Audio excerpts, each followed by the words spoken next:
This is the inside of the Mobilvetta Kea P67. If I firstly move to the main control panel, I can turn the 12 volt on just here in the corner. Once we've done this, we can turn the awning light on and off. We then have the main isolator for the majority of the onboard lights. All of these lights can then be individually turned on and off on their own switches. We then have water pump on and off just here. We need the water pump on so we can get water out of the taps, flush the toilet and fill the boiler if it's been drained down. In conjunction with the water pump, you also need the auxiliary button on as well if you want to be able to flush the toilet. Information is given via scrolling on the arrows just here. I know it's quite difficult to actually see with the camera what's on the screen, as it doesn't like picking up this liquid crystal display, but you'll see that we have 30 degrees internal temperature, the date in the middle, and then the external temperature on the right hand side. We then have a little picture just here, just indicating that we're currently connected to main supply, and then the voltage of the batteries, time in the center, and then as you can see, because I've got the lights on, we've got a little picture of a light bulb, a little picture of a tap for the water pump, and then auxiliary for auxiliary. If I now begin scrolling, we can see the condition of the vehicle battery and the condition of the leisure battery, how much water is in the fresh tank and how much water is in the waste tank. And then we go back to the beginning again.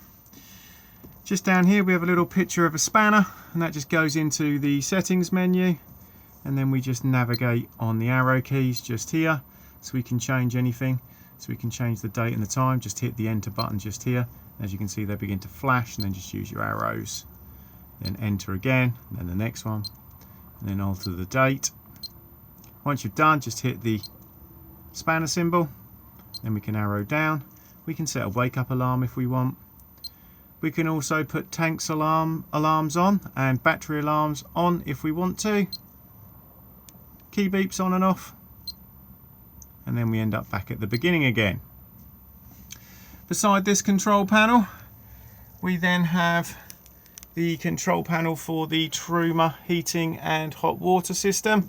So again, we have the time in the center, and it's letting us know we have mains supply connected with the little picture of the 2-pin plug. If I now press the button, you'll see a series of icons appear, and as I begin to rotate, they will begin to flash. So if we start with the first icon just there, this one is for your heating. And as you can see, I've now clicked and it's indicating that the heating is off. So if I now rotate, we can then just decide on whatever temperature we would like it to be inside the motorhome, right the way up to 30 degrees. Once you've decided, just press the button to store it in, and you'll now see a little flames just appeared above just there. That little flame just represents the heating system, and it's just letting you know that you've set a parameter. Whenever the heating is in operation, the flame will begin to flash, and it will continue to flash until it's achieved the temperature you have asked. If I now move across to the next icon, this one here is for hot water, and again it's off. And if I now rotate, we can heat hot water in eco mode, which will give us a temperature of about 40 degrees. If I rotate again, we can heat it in hot, which will give us a temperature of about 60 degrees. And if I rotate it again, we can also perform a boost on the boiler. The boost is very handy if there's going to be more than one of you having showers in quick succession of each other, or if you just want hot water very quickly. If you do perform the boost and the heating's running, it will turn the heating off as it needs to use the extra power to perform the boost. And again, the icon will continue to flash until it's achieved the temperature you have asked. Next we have power source selection. So currently to do heating and hot water, I am using mains electricity, indicated by the 2 lightning strikes up here, at 2 kilowatts. If I rotate the button, I can lower the power consumption to 1 kilowatt, which is very handy if we're on a low amp site to try and avoid tripping. If I rotate again, I can use dual fuel if it's available. So a mixture of gas and mains at 2 kilowatts, or a mixture of gas and mains at 1 kilowatt. These particular modes are very handy, especially in the winter months if you want to get up to temperature nice and quickly, and it will only consume gas as it's required. And then lastly, if we have no main supply, we can just solely run on the gas. Next we have the circulation fan for the heating system. So if I click on it, we can either have the fan in eco mode or high. And if I now turn off both hot water and heating, and now return back to it, we can also use this fan to vent the motorhome. It has a fan speed of 1 to 10 and can be useful on a very warm day if you just want to circulate the air around the van. If I now drop to the lower icons, this first one here is for a basic timer. So if I now click on it, you'll see we can set a start time. Just literally rotate and pick whatever time you would like. And then pick when you would like it to go back off again. And then just decide what you would like on within that timer. So you want your heating at 19 degrees. You want your water at 60. You do want to be using dual fuel. And then lastly, we'll put the fan still in eco. Lastly, timer on or off. If I now activate the timer icon will come up there, and now within that time period, those settings would apply. If I now return to it, I can turn it back off, and when we go back in, we can then alter it again.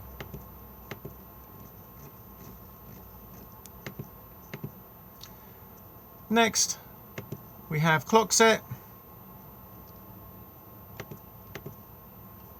And then lastly, we have the settings menu. So within here, we have offset, which is just for the thermostat, which just sits just here. If you don't think it's quite correct, you can just slightly adjust it.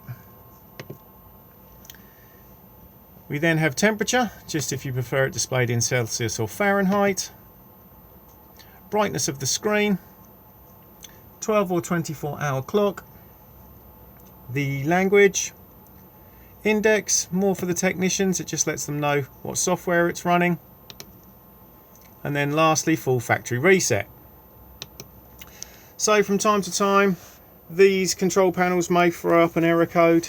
It's usually something relatively basic.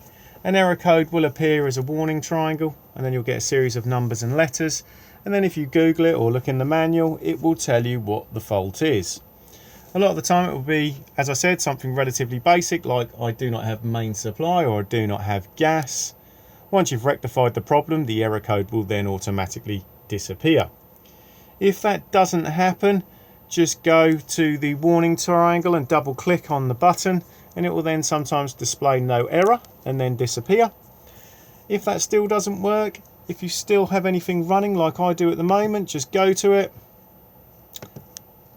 and turn it off, because the control panel can assess things a lot quicker when it's not trying to do lots of different tasks at once. If you've done this and still no joy, I then always suggest a good old-fashioned turn it off and turn it back on again. And the way we do this is just by holding the button down until it says off. If when you turn it back on again, you still have the error code, I always then just suggest doing the factory reset, because sometimes that's all it requires.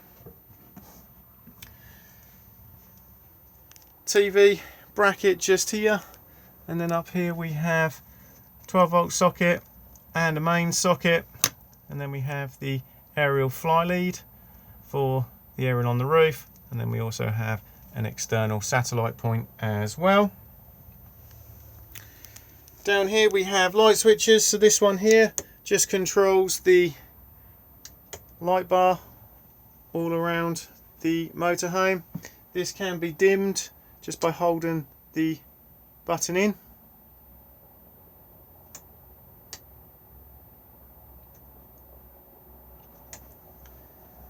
And then beside that we then just have the main entrance lights on and off.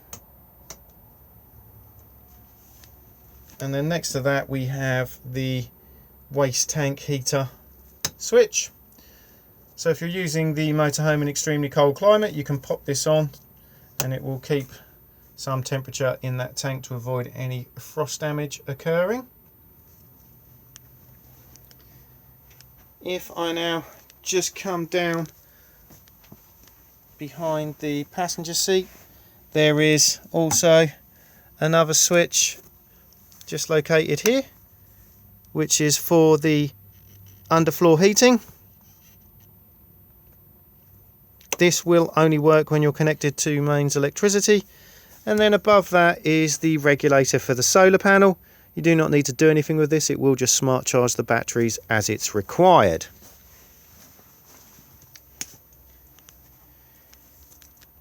If I now just remove the bench seat cushion,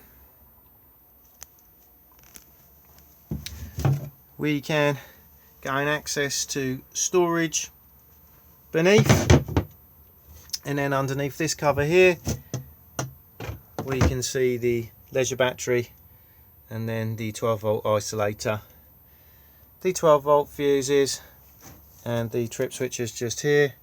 We can also see the battery charger just here. This can all be viewed also from the outside.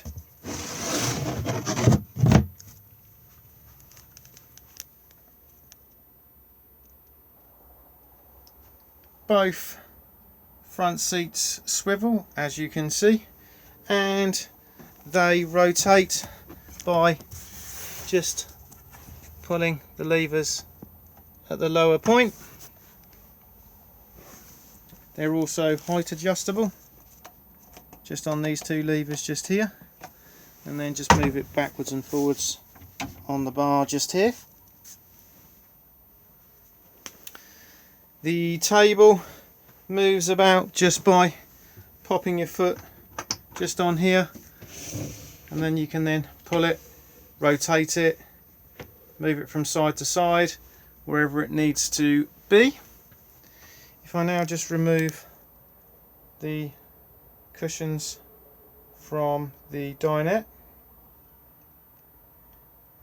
you can now see the part that drops out of the way to allow two travel seats. If I now just go underneath, you can see that we've got a lever that's just pulled here and then another one just here, and then this will then allow this section to drop out of the way to then allow both travel seats to be used. If I now just take the cover off just here, you can see the fresh water tank, water pump just here, and then if I just unscrew the cap, you can then see both drain points.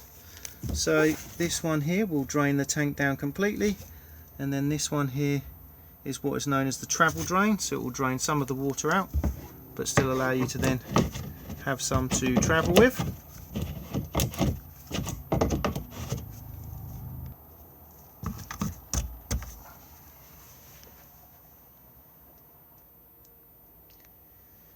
The drop down bed operates just here. Firstly, just make sure that the key is in the on position, and then just press the arrow buttons to drop.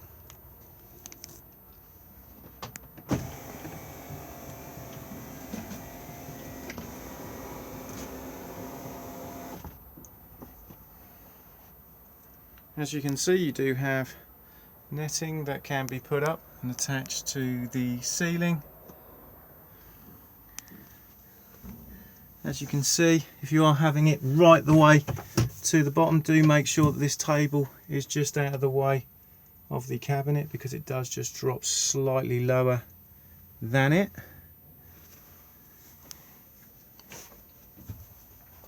And then if I just press the button, I can bring the bed back up again.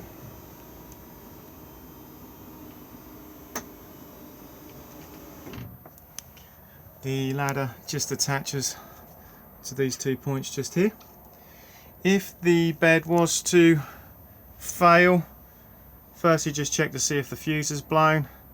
This can sometimes happen if you have too much stuff on the bed.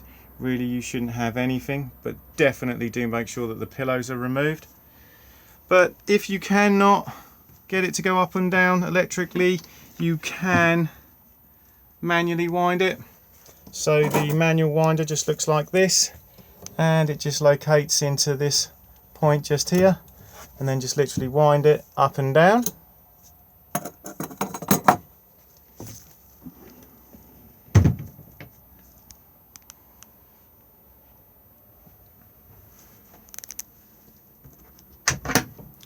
Storage just here, but you will also find the gas isolation taps for the motorhome. So we've got heating and hot water just here. We then have the barbecue point just here. Wrong sticker, but that's what it's for. We then have the cooker, fridge and hob.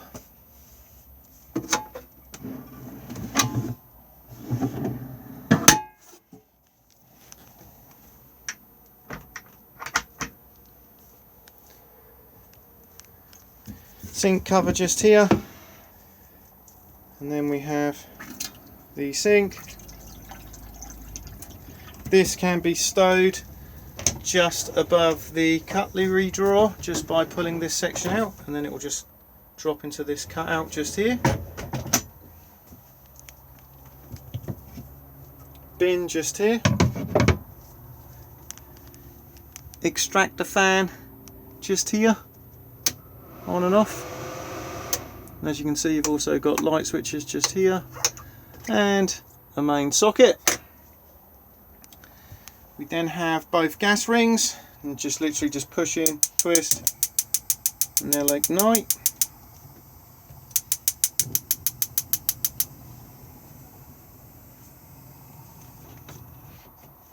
And then we have the induction hob just here.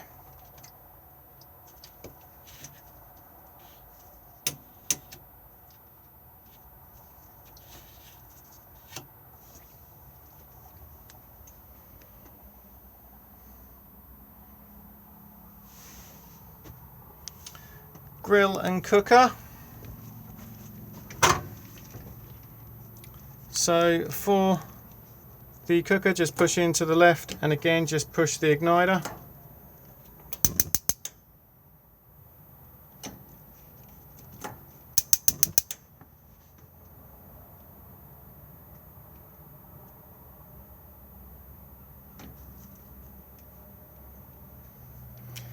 And if I now go back to the off and then push it into the right, we then have the grill.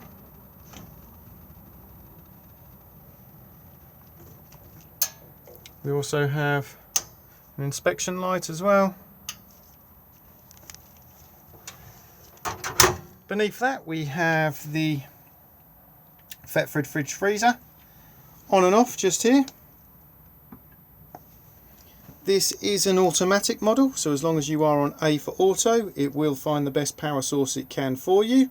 So because we're currently hooked up to main supply, let's put us onto mains with the picture of the 2-pin plug. If I was to now run outside and pull the mains lead out, it would then automatically attempt to fire itself up onto gas, and as soon as we start the engine, it will then automatically go over to 12-volt maintain to keep itself cold whilst on the move. You can see the screen will disappear after a few seconds, but we know it's still on just by the blue light just there. And to bring it back up again, just tap the on-off button and it will re-illuminate. I can take it out of auto, so I can manually put it onto mains, manually put it onto 12-volt maintain. We're going to get an error code at the minute because the engine's not running. And I can manually put it onto gas. But to be fair, automatic is the easiest option to have it on. Temperature control just here. And then lastly, we have the unit's anti-condensation jacket on and off. You definitely need the anti-condensation jacket on in the warmer months of the year. This will stop a build-up of condensation around the unit, which would then eventually run down and form a puddle beneath the unit. In the cooler months, it can be turned off. We then have the freezer box at the top and the fridge beneath.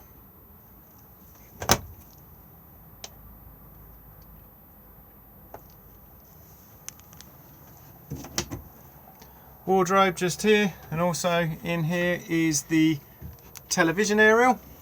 So we have the digital amplifier just here, control the boost just here, and then on and off just here. Make sure it's on before trying to turn the TV in, or otherwise you will not get anything. To pop the TV aerial up, just undo the collar and then just push the mast up and then twist it into the position you require and then just lock it back into place. Try to avoid over tightening these because they are plastic and you do run the risk of splitting it.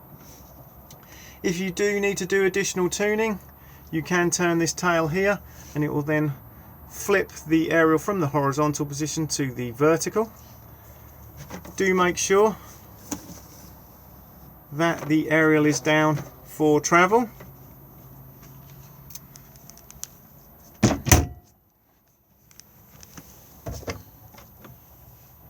Access to the boiler from here as well as from the garage. We then have another wardrobe just here, or alternatively you can drop down and have shelving instead.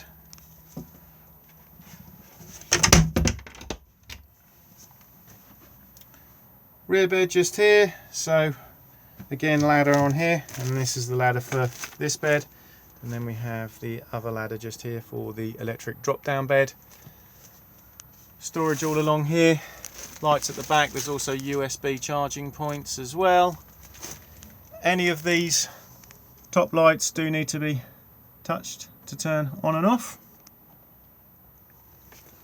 If we now come to the washroom, we have the shower cubicle just here.